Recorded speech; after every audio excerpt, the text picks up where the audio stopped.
You can see the Bluetooth throttle control enables the driver to have fine use of the throttle without the use of it. The student can have great functionality with all the controls while using a variation on the popular spinner knob theme. So you can then go for a drive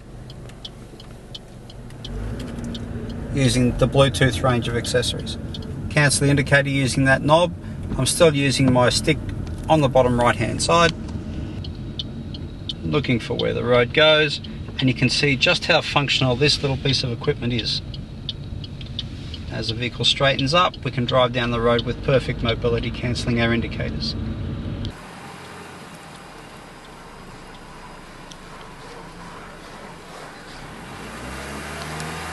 The vehicle has a range of accessories that we can use throughout the assessment to give the client the best option of finding tools that make them comfortable. A flick of a switch, application of the brake, and suddenly our whole throttle position has changed. No other car is equipped with this level of functionality.